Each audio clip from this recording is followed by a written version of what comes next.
નમસ્કાર, આપ જોઈ રહ્યા છો સ્પાર્ક ટુડે ન્યૂઝ। જી મેઇન્સમાં ગુજરાત પ્રથમ હતું, જી એડવાન્સમાં વડોદરા શહેર પ્રથમ છે। નીટ 2025માં શહેર ટોપ 10માં વિદ્યાર્થીઓએ સ્થાન મેળવ્યું છે। જી એડવાન્સ અને નીટ 2025માં ફિનિક્સે ડંકો વગાડ્યો છે। નેશનલ ટેસ્ટિંગ એજન્સી દ્વારા તબીબી ક્ષેત્રે પ્રવેશ માટે લેવાતી પરીક્ષા નીટ 2025 યુજીનું પરિણામ જાહેર કરવામાં આવ્યું। 2 જૂન 2025ના દિવસે જી એડવાન્સ 2025નું પરિણામ જાહેર કરવામાં આવ્યું હતું। શૈક્ષણિક ક્ષેત્રે મોખરે નામ ધરાવતી શહેરની જાણીતી સંસ્થા ફિનિક્સ ઇન્સ્ટિટ્યૂટના વિદ્યાર્થીઓએ ફરીથી બાજી મારી વડોદરા શહેરમાં પ્રથમ અને ટોપ 10 વિદ્યાર્થીઓમાં તેઓએ સ્થાન મેળવ્યું છે।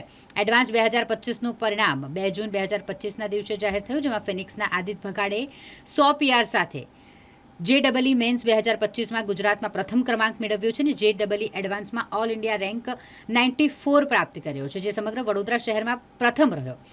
અન્ય વિદ્યાર્થીની વાત કરીએ તો તેઓએ પણ ખૂબ જ સારું પ્રદર્શન કર્યું। સાથે સાથે નીટ 2025ની જે પરીક્ષા છે તેમાં ઘણા બધા વિદ્યાર્થીઓ કે જેમણે સારા માર્ક્સ મેળવ્યા છે। આવા શ્રેષ્ઠ પરિણામની સાથે જ ફિનિક્સ પરિવાર અને વિદ્યાર્થીઓમાં ખૂબ જ ઉત્સાહ જોવા મળ્યો છે।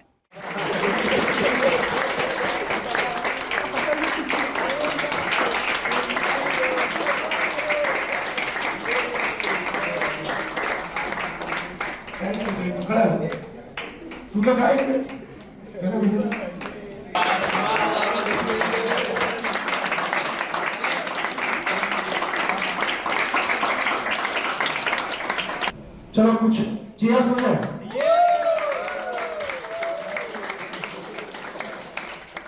મારું નામ રોશની પાટીલ છે અને મારા નીટમાં 99.88 પીઆર આવ્યા અને ઓલ ઇન્ડિયા રેન્ક 2493 આવ્યા છે। શું કરવા માંગશો આગળ? હમણાં MBBS કરવાનું છે, મોસ્ટલી તો MS યુનિવર્સિટીમાં કરીશ। સ્પોર્ટ્સ એના માટે સૌથી વધારે શ્રેય કોને છે? એમાં મારા પેરેન્ટ્સ અને MD સર અને એમને આખી ટીમને મેં શ્રેય આપીશ, કેમ કે એ મારા પાછળ 2 વર્ષ આખી મહેનત કરી છે। એમને મને દર વખતે સપોર્ટ કર્યો છે અને ક્યારેય પાછળ નહીં હટ્યા। કેટલો સમય રીડ કરતા હતા પર ડે? પર ડે 4 થી 5 કલાક અને જ્યારે છુટ્ટી હોય એ દિવસે 8 થી 10 કલાક। મારું નામ નીલકંઠ હરેશભાઈ ઈસામલિયા છે। મેં નીટ 2025 એમાં 560 સ્કોર કર્યો છે અને હું આ સ્કોર માટે શ્રેય ફિનિક્સ સ્કૂલ, મારા પેરેન્ટ્સ અને મોસ્ટ ઓફ ધ મોટાભાગનો શ્રેય વિજય સર અને એમનું જે HOD ગ્રુપ છે આખું, જેમણે પર્સનલ કેર કરી એમને આપવા માંગીશ। અને આ લોકો કેવું કરે, ડબલ ટીચિંગ કરે, પર્સનલ ફોલોઅપ લે, પર્સનલ એક ટેસ્ટ પછી આમ બોલાવે, મળે, ક્યાં ડાઉટ આવે છે, ક્યાં પ્રોબ્લેમ આવે છે એ બધાનું સોલ્યુશન આપે। એટલે એ રીતે બહુ સરસ કેર કરે છે અને ગાઈડન્સ બહુ સરસ રીતે આપે છે, તો એના લીધે મારા ખાસા માર્ક્સ ઇમ્પ્રૂવ થયા છે। મારું નામ નીલકંઠ હરેશભાઈ ઈસામલિયા। મારું નામ સમર્થ લાઠિયા છે। મેં નીટ યુજીની પરીક્ષા આપી છે, એમાં મેં 578 માર્ક્સ સ્કોર કર્યો છે। આનો શ્રેય મેં મુકેશ સર અને આખી ફિનિક્સ ટીમને આપવા માંગુ છું। તૈયારી કેવી હતી? કેટલા કલાક? મારે રોજનું સ્કૂલ આર્ટ્સ પછી 6 to 7 hours સ્ટડી રહેતું હતું અને મેં 2 વર્ષ સતત તૈયારી કરી છે। મેં બીજા વિદ્યાર્થીઓને મેસેજ આપીશ કે તમારી પ્રિપેરેશનને હવે થોડી બૂસ્ટ કરજો। ફિઝિક્સ અને કેમેસ્ટ્રીમાં થોડા ક્વેશ્ચન્સ લેવલ જે પ્રેક્ટિસ કરવાની હોય તે સારી રીતે કરજો। મારે ફિનિક્સમાં બહુ સારો સપોર્ટ રહ્યો છે, બધા ફેકલ્ટી બહુ સપોર્ટિવ હતા, કેર કરતા હતા, જેના કારણે મને એટલો સ્કોર મેળવવા કર્યો છે।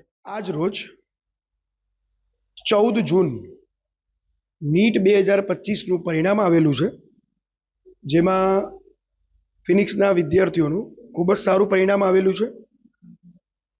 રોશની 588 માર્ક્સ, 99.88 પીઆર, 1354 એનો AIR આવેલો છે।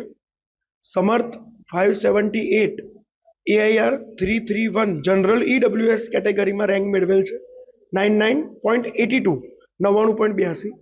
નીલકંઠ 99.61 પીઆર સાથે 560 માર્ક્સ સાથે ફિનિક્સમાં ટોપ 3 સ્થાનમાં સ્થાન મેળવેલ છે। આ વર્ષનું નીટનું રિઝલ્ટ એવું કહી શકાય કે ગયા વર્ષની સાપેક્ષે જેના 100 માર્ક ઓછા છે તો પણ રેન્ક સેમ છે।